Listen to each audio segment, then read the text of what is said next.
कठिन परीक्षा तो अब होगी। कब? जब सावित्री कुलगुरु मुनि पराशर से शास्त्रार्थ करेगी। दूध का दूध और पानी का पानी सामने आ जाएगा। मुनिराज पराशर तो सर्वज्ञ है, उनके ज्ञान के सामने यह बालिका की क्या बिसात। इसलिए मैं कल स्वयं अश्वपति की सभा में उपस्थित रहना चाहता हूं। मैं धन्य हो गई पिताश्री। विद्यार्थी की योग्यता इसी से भी सिद्ध हो जाती है कि उसकी परीक्षा लेने कौन आया है। आप चिंता न करें, मैं स्वस्थ भी हूं और सज्ज भी। नारायण नारायण। कहां चले देवराज? देवर्षि नारद, आप इस समय इंद्रलोक में? वह ज्ञान ही क्या जो समय आने पर काम ना आए। नारायण नारायण। आपने बताया नहीं देवेंद्र, आप कहां जा रहे थे? देवर्षि, मेरे बताने पर ही आपको ज्ञात होगा। ऐसी कच्ची समझ मेरी नहीं है। जान तो मैं लूंगा ही, किंतु आपके मुखारविंद से सुनने का लाभ मिले तो धन्य हो जाऊंगा। इसीलिए पूछ रहा हूं कि आप कहां जा रहे थे? पृथ्वीलोक पर महाराज अश्वपति की सभा में। नारायण नारायण। वहां तो आज मुनि पराशर सावित्री की परीक्षा करने वाले हैं। देवर्षि, जानकारी तो आपको सकल ब्रह्मांड की है। लक्ष्मीपति का आदेश जो है। नारायण नारायण। देवराज, सावित्री ने तमाम अस्त्र शस्त्र एवं ललित कलाओं में अपनी सर्वोत्तमता सिद्ध कर दिखाई है। सूर्य नारायण के तेज अंश की बलिहारी जो है। देवर्षि नारद, सूर्य के उस तेज अंश को मैं कुम्हलाते हुए देखना चाहता हूं, और मुनि पराशर जैसे ज्ञानी के सामने उस बालिका सावित्री की हार निश्चित है। उस नन्ही सी सावित्री की हार देखने आप देवराज इंद्र स्वयं जाओगे? हे देवराज, स्वर्ग छोड़कर वहां जाने का कष्ट आप क्यों ले रहे हैं?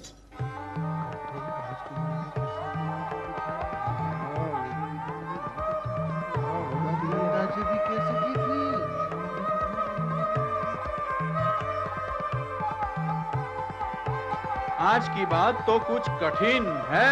हाँ, सावित्री के लिए कुछ कठिन नहीं भाई। अरे देखा नहीं, पिछले 2 दिनों में उसने सबको हरा दिया है। सेनाध्यक्ष महाबाहु ने स्वयं उसकी शक्ति का स्वीकार किया। अरे वो तो सेना अध्यक्ष पद छोड़ना चाहते थे। वह तो होना ही था। अरे एक लड़की से हार कर वह कैसे सेना अध्यक्ष बने रहते। यह तो अच्छा हुआ कि महाराज ने उन्हें समझा दिया। सावित्री को कम मत समझना। अरे शस्त्र अस्त्र की तो बात ही छोड़ो, और संगीत नृत्य कैसा कमाल कर दिखाया उसने। और साहित्य की बात भी क्यों बोलते हो? ऐसे तो चित्रकला में उसने जादू दिखाया है, जादू।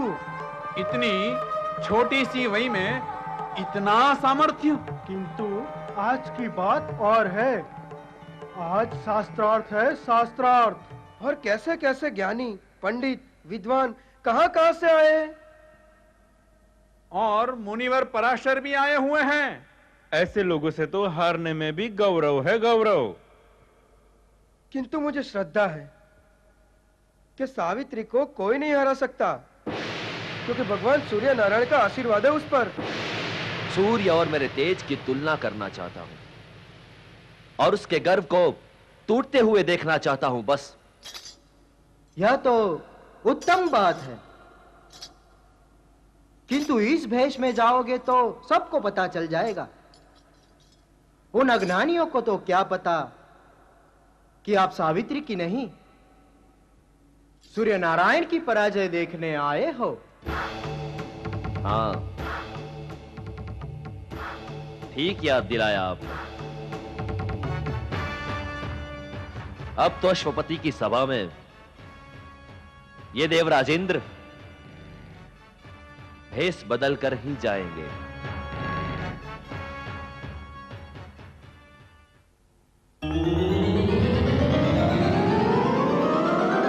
वाह वाह वाह, यह रूप ठीक है। स्वर्ग के राजवी साधु रूप में भी अच्छे लगते हैं। असल में यह साधु रूप है ही ऐसा। सम्मानजनक। साधु रूप इंद्र को मेरा प्रणाम। नारायण नारायण नारायण नारायण। पुत्री सावित्री, तुमने वेदों का भी अभ्यास किया है। वेद एवं उपनिषद हमारे ज्ञान ग्रंथ है, हमारे चिंतन परंपरा की आधारशिला है। वेदों की ऋचाओं में एवं सूत्रवाक्यों में ज्ञान का सागर उमड़ता है, किंतु इसके लिए अर्थघटन की क्षमता विद्यार्थी में होनी चाहिए। जी गुरुदेव। विज्ञान धातु से बना वेद शब्द संकेतों में ज्ञान का वहन करता है। परम गुरु के आशीर्वाद से यह संकेत खुलते हैं और ज्ञान के सूर्य का पावन दर्शन होता है। तो यह बताओ सावित्री कि तुम ब्राह्मण किसे मानोगी? जो सरलता से और सहजता से सत्य बोले, सत्य का आचरण करे, वही सच्चा ब्राह्मण है। दानव कौन है? जो केवल देव भाव में रत है, वही दानव है। तुम देव किसे मानोगी? जो आत्मचिंतन रत है, देह से उठकर दैवी आनंद प्राप्ति के लिए प्रयत्नशील है, उसे देव कहेंगे।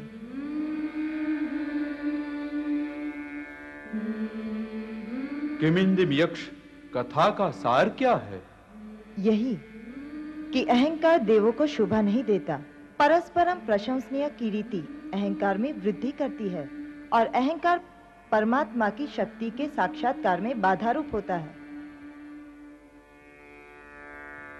जनक विदेही को वैराग्य का प्रत्यक्ष प्रमाण किसने दिया था?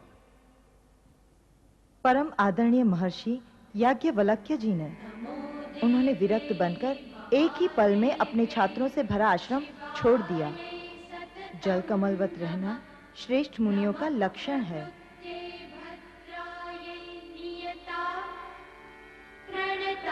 जनक के दरबार में पधारे मुनि अष्टावक्र को देखकर हंसने वाले ज्ञानी पंडितों के विषय में मुनि अष्टावक्र ने क्या कहा था? यही कहा कि ये कैसे पंडित हैं जिनका ध्यान केवल चर्म पर है।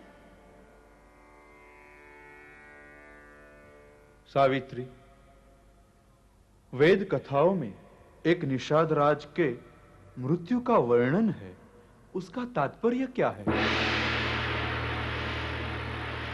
मुनि श्रेष्ठ, निषाद राज को मृत्यु का भय था। उन्होंने अपनी मृत्यु को निष्फल करने के लिए बहुत यत्न किए।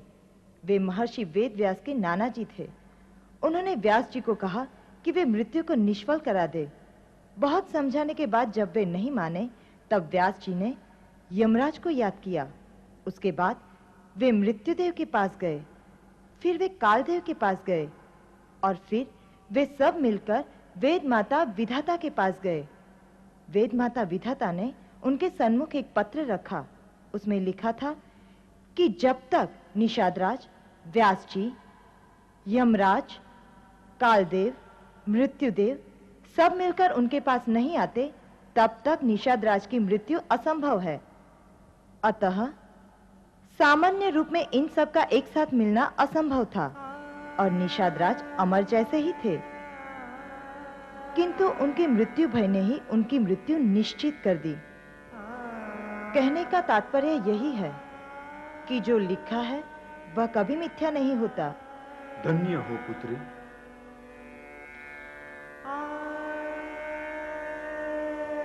किंतु तुम्हें लगता है कि लिखा हुआ मिथ्या हो सकता है?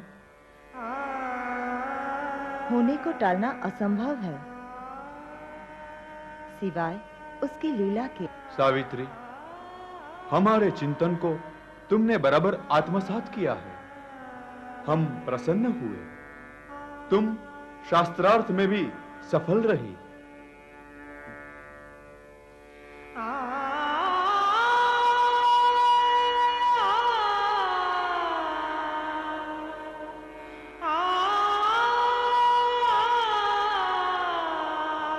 आओ पुत्री, हमारे साथ यजुर्वेद की इन ऋचाओं का पाठ करो। तेजोसे तेजोमयी देहि, तेजोसी तेजोमयी देहि, वीर्यमसि वीर्यमयी देहि, वीर्यमसि वीर्यमयी देहि, बलमति बलं ये देहि, बलमति बलं विधेहि, ओजस्योजोमयी देहि, ओजस्योजोमयी देहि, मन्युरसि मन्युमयी देहि, सहोसि सहोमयी देहि।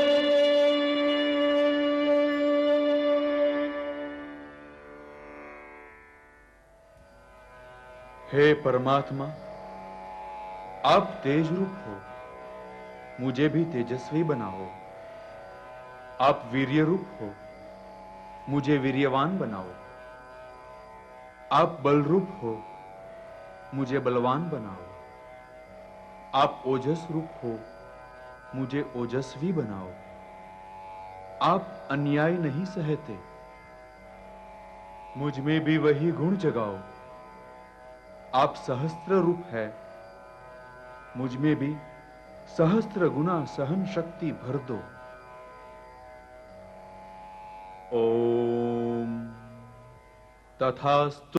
महाराज अश्वपति, आपकी पुत्री विदुषी है, उसकी बुद्धिमत्ता भी अनन्य है। वेदों की ऋचाओं का अर्धकटन मौलिक है। ऐसे विश्वास से अपना मत प्रकट करती है जैसे कि सब कुछ उसे ज्ञात है। यह देवों के आशीष से ही संभव है। विश्व में यह ज्ञान अन्यथा असंभव है, जिसे प्राप्त करने में हमें वर्षों लगे। वह ज्ञान सावित्री को सहज है। केवल परम तत्व का ही ये चमत्कार है। चमत्कार, चमत्कार, चमत्कार। अरे इस चमत्कार में तो हमारा भी योगदान है मंत्रीश्वर। वह कैसे? अरे बचपन में सावित्री हमारे साथ खेली है, टेव टेव टेव टेव टेव टेव, हमारे साथ गाई है, नाची है। अरे बहुत कुछ सीखा है सावित्री ने हमसे। हाँ, तभी मैं सोचूं कि इतना सा ज्ञान प्राप्त करने के लिए इतना समय कैसे लगा। मैं समझा नहीं मंत्रीश्वर। यही कि यदि तुम उससे बचपन में ना खेले होते तो आज उसने पूरा ज्ञान प्राप्त कर लिया होता। अर्थात हमने सावित्री का समय यूं ही व्यर्थ में व्यतीत किया। नहीं नहीं किंचुक, तुमने तो पुत्री सावित्री का बचपन प्रसन्नता से भर दिया है। महारानी सत्य कहती हैं। बचपन होता ही है खेलने कूदने के लिए। विदूषक, प्रत्येक वस्तु के लिए नियत समय एवं स्थान होता है और तभी वह उचित लगती है, जैसे कि विनोद वार्ता। ये विनोद वार्ता ही थी ना। तो तुम्हें क्या लगता है? राजन, हमें क्या लगता है ये भी जान लीजिए आप।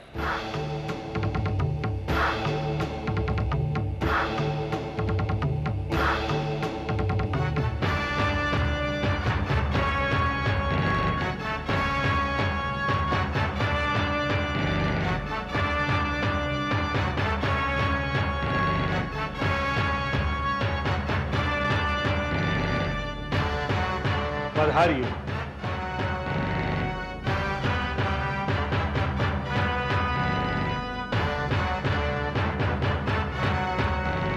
पधारिए। अश्वपति की राजसभा में आपका स्वागत है। किंतु राजन, इस समय तो यह सभा आपसे अतिरिक्त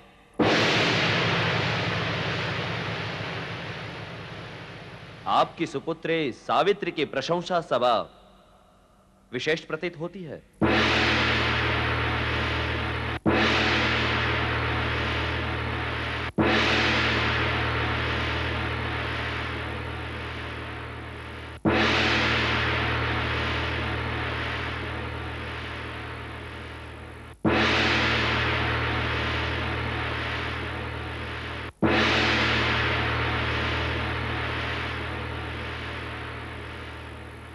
साधु महाराज, हमें अभी अभी ज्ञात हुआ है कि प्रत्येक वस्तु का एक उचित समय होता है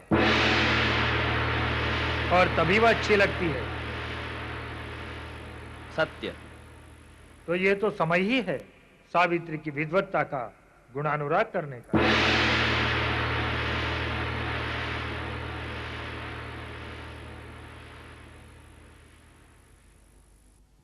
तो इस समय तो यही उचित लगेगा ना? सावित्री की विद्वता के विषय में हमने सुना तो है। आपने तो केवल सुना है, किंतु यहां उपस्थित सभी ने अनुभव भी किया है।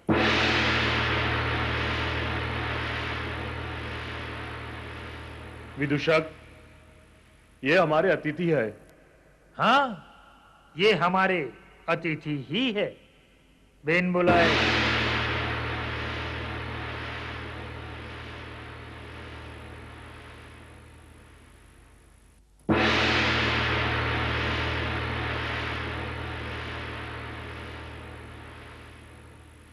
बिन कहे चले जो आए हैं। अतिथि। राजन,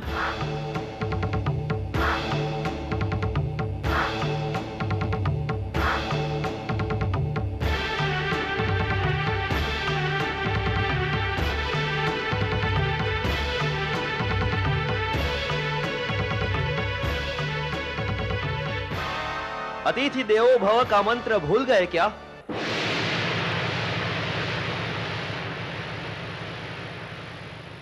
याद है महाराज, और उसी अधिकार से हमने आपका स्वागत भी किया, किंतु हमें लगता है आपकी उपस्थिति अकारण नहीं है।